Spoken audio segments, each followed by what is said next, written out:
Parce que dans le jubilé, c'est le repos de la terre, pour que la terre soit pour tous. Et donc, dans l'année du jubilé, on se nourrit des produits de l'année précédente. Et puis, c'est aussi, dans la Bible, l'affranchissement des esclaves. Et c'est un signe de libération. Le jubilé est pour nous la joie de renouvellement, de la conversion. Et c'est donc un temps favorable qui nous est offert. Pour nous-mêmes, pour notre Église, pour le monde. Et comme tout favorable, c'est une joie peut-être, même si on y va aussi pour aller au combat contre tout ce qui est mort en nous. Alors sur les signes de jubilé, il y en a plusieurs: le pèlerinage, la porte, la réconciliation, la prière, la liturgie, la profession de foi, l'indulgence, et j'ai choisi de prendre la porte en ce début d'année jubilaire. La porte, c'est d'abord celle que le Fils de Dieu prend pour entrer dans ce monde. Le psaume 23 qui dit « Ouvrez-vous, portes éternelles, qu'il entre le roi de gloire ». Cette porte qui sera le sein de la Vierge Marie, c'est par là que le Fils de Dieu est entré dans ce monde. Il franchit cette porte. Et on imagine tout ce que peut être franchir une porte dans la vie de quelqu'un, comme pour Dieu. C'est passer un seuil, avec un avant, un après. Jésus, dans sa vie, connaîtra plusieurs portes. Son baptême qui sera la porte d'entrée dans la vie publique, ce que nous allons fêter dimanche prochain. Et puis, les rameaux, lorsque Jésus entre à Jérusalem pour sa passion, sa mort, et puis sa résurrection, et puis le ciel, la porte s'ouvre pour lui dans le ciel. Voilà les portes que Jésus ouvre. Et s'il les ouvre, il les ouvre aussi pour nous. Le ciel a été ouvert après son ascension. Et c'est du ciel qui est descendu sur nous, la Pentecôte, l'Esprit Saint, pour nous faire vivre de ce même esprit que celui de Jésus. Et pour nous, c'est la porte du baptême. Et peut-être y a-t-il parmi nous quelques-uns qui sont catéchumènes, qui cheminent vers cette porte du baptême. Cette porte du baptême qui nous fait déjà vivre de la vie éternelle, et tout en reconnaissant que nous n'en vivons pas complètement, mais que nous avons toujours besoin de nous renouveler, de nous convertir. Lorsque Sainte Thérèse dit à la fin de sa vie, j'entre dans la vie, c'est cela qui nous est promis aussi. Même si en elle, on pourrait dire que tout était déjà converti. Voilà la porte pour nous du baptême. D'autres portes que je vais prendre. Le jubilé, c'est aussi le pèlerinage. Pour partir en pèlerinage, il s'agit de quitter, de passer la porte, de partir. Et nous le savons, partir, c'est mourir un peu pour vivre. Quitter son confort, quitter les siens, quitter ses attaches, pour se retrouver soi-même, retrouver Dieu, retrouver les autres, l'essentiel, et revenir différent. Cette année, normalement, le pèlerinage à Rome, mais tous, nous n'irons pas à Rome. Et je vous invite à faire un pèlerinage durant cette année, qu'il soit petit ou qu'il soit grand, ou même de faire un pèlerinage en venant dans cette église qui est l'église jubilaire de votre doyenné, et de le vivre ainsi, de quitter pour faire un chemin et de passer une porte. Je me rappelle un pèlerinage à Rome avec des collégiens, des lycéens de toute la paroisse de Martigues. Et à la fin de ce pèlerinage, une collégienne qui disait « De ma vie, je sais, je ne serai plus jamais seul. » Le pèlerinage l'avait transformé. Une autre porte à franchir, celle de la prière. Quand tu pries, retire-toi dans la pièce la plus retirée, ferme la porte et prie ton Père qui est présent dans le secret. Ton Père qui voit dans le secret te le rendra. La prière est un pèlerinage intérieur. Il y a celui qui est présent au fond de nous-mêmes, plus présent à nous-mêmes que nous-mêmes. Et de rejoindre ce sanctuaire intérieur, c'est comme un pèlerinage. Ça demande de quitter ce que l'on fait, ce que l'on est en train de faire. Quitter les proches, quitter la facilité, pour rejoindre celui apprentissage que de rejoindre ce Seigneur qui est présent au cours de nos vies, à tout moment, pour une quinzaine de minutes dans la journée ou pour quelques secondes, suivant les moments de la journée, de le rejoindre lui présent. La porte, c'est aussi celle de la réconciliation. Porte difficile à franchir, même pour les prêtres, même pour moi aussi. Et pourtant, c'est la confession, la réconciliation, c'est permettre à Dieu de faire son œuvre en nous.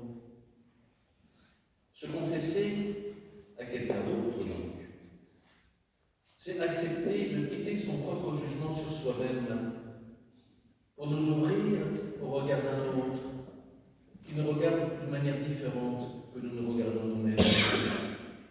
Et nous savons bien que nous pouvons être complaisants avec certains de nos actes, et parfois aussi trop durs avec d'autres. Et le prêtre a bien sûr cette mission d'avoir le regard de Dieu sur le pénitent. Alors parfois certains ont eu de mauvaises expériences sur la confession. À Martine, quelqu'un me disait, une paroissienne me disait, voilà, quand j'étais petite, j'entrais au tribunal en étant coupable, j'en ressortais condamné. Évidemment, pas facile de reprendre l'expérience dans ces cas-là, mais l'année du jubilé peut être l'occasion de faire cette démarche. La porte du pardon réciproque mutuel. Donc il est vrai que le pardon non encore demandé ou donné nous empoisonne la vie à l'intérieur. C'est comme une porte à passer aussi. Même si cela demande du temps. Le Père Montbourquette, dans un livre sur comment pardonner, donne 12 étapes pour aller jusqu'au pardon, comme un chemin de pèlerinage, comme des portes à franchir petit à petit. Ce n'est pas si simple que ça, ce pardon, et c'est une œuvre. Moi-même et vous, sans doute aussi, avons cela à faire au cours de cette année. La porte, c'est aussi la porte du frère. Je pense au pauvre Lazare, à la porte du riche. Mais c'est les portes à franchir, les portes des prisons, les portes des hôpitaux, les portes des maisons de retraite. C'est aussi ouvrir sa porte à l'autre, ouvrir sa porte à l'étranger, ouvrir sa porte aux pauvres.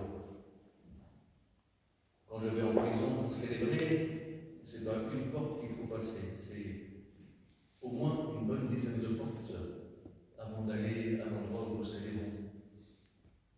Et puis je me souviens d'un repas de Noël à Martigues où nous avions préparé le 25e midi un repas pour les pauvres. C'était un repas dans un restaurant et nous avions donné rendez-vous à la maison paroissiale et nous étions allés ensuite au restaurant. Et je me souviens d'un clochard qui était là, qui venait avec nous. Il avait été averti de ce repas sans savoir que c'était au restaurant. Et nous nous sommes retrouvés devant la porte du restaurant. Et lui refusait d'entrer. Il disait, c'est pas un endroit pour moi.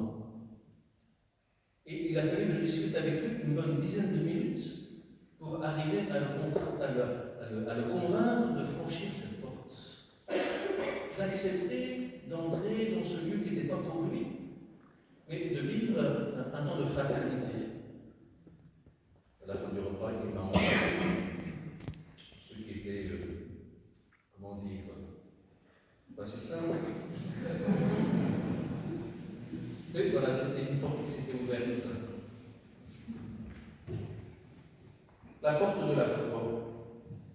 Dans les Actes des Apôtres, Paul et Barnabé rapportent tout ce que Dieu avait fait avec eux et comment il avait ouvert aux nations la porte de la foi. La foi est une porte aussi comme le baptême. Et je sais que pour certains, il peut y avoir dans la profession de foi que nous allons fêter cette année 2025, le 1700e anniversaire du credo de Nicée, il peut y avoir pour certains des obstacles à tel ou tel article de la profession de foi. Mais j'aime dire que la profession de foi que nous professons, ce ne sont pas des idées. Elle a été établie, cette profession de foi, à partir d'une expérience. C'est l'expérience de Dieu qui permet de définir cette foi. C'est l'expérience de l'Église pendant 3 siècles qui a permis de définir cette foi. C'est l'expérience de l'Église avec le Christ qui a permis cela. Moi, j'aime bien dans la première lecture d'aujourd'hui ceci. Celui qui aime est né de Dieu et connaît Dieu. Et dans la Bible, connaître n'est jamais quelque chose d'intellectuel, c'est par expérience. On connaît par expérience. Et je prends un exemple, pour vous qui êtes parents, si vous regardez l'expérience que vous vivez en étant parents, vous avez une connaissance de Dieu qui est Père par l'expérience même du fait que vous êtes parents. De même pour les époux. Vous avez une expérience de votre amour pour votre époux, votre épouse, de l'amour de Christ pour vous. Et donc c'est l'expérience aussi qui nous fait connaître, intérieurement, intimement, le Christ. Et c'est l'expérience de l'Église pendant 3 siècles qui a fait connaître le Christ et qui a fait définir. Donc la définition de foi n'est pas simplement désirée, c'est aussi basé sur l'expérience. Et c'est pour ça que, par exemple, Paul s'est combattu pour la grâce contre Pierre dans les Actes des Apôtres. C'était son expérience. Et c'est cela la profession de foi. Je vous invite, bien sûr, à la vivre de manière renouvelée dans cette année. La porte de l'espérance. Puisque cette année, c'est pèlerin d'espérance. Je vous cite ce petit passage de Benoît XVI dans son encyclique sur l'espérance, Sauvé dans l'espérance. Il dit ceci. Il cite saint Paul. Vous ne devez pas être abattus comme les autres qui n'ont pas d'espérance. Et il continue Benoît XVI. Ici aussi apparaît comme élément caractéristique des chrétiens le fait qu'ils ont un avenir. Ce n'est pas qu'ils sachent dans les détails ce qui les attend, mais ils savent de manière générale que leur vie ne finit pas dans le néant. C'est seulement lorsque l'avenir est assuré en tant que réalité positive que le présent devient aussi vivable.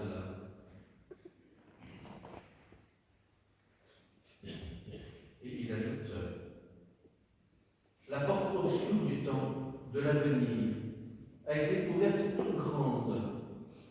Celui qui a l'espérance vit différemment, une vie nouvelle lui a déjà été donnée. Je termine en citant le pape François, son homélie de Noël, pour l'ouverture du jubilé. Sœurs, frères, c'est cela le jubilé. C'est le temps de l'espérance. Il nous invite à redécouvrir la joie de la rencontre avec le Seigneur. Il nous appelle à un renouveau spirituel et nous engage à transformer le monde afin que ce temps devienne vraiment un temps jubilaire. Le jubilé s'ouvre pour que soit donné à tous l'espérance de l'Évangile, l'espérance de l'amour, l'espérance du pardon. Et ce qui m'a frappé lors de la messe de l'Épiphanie, la phrase de l'Évangile qui m'a touché, c'est les mages ouvrirent leur coffret. Ils ont ouvert leur coffret. Nous avons ce coffret nous-mêmes, ce trésor de la foi au Christ, de cette espérance. On nous reste à l'ouvrir, à l'offrir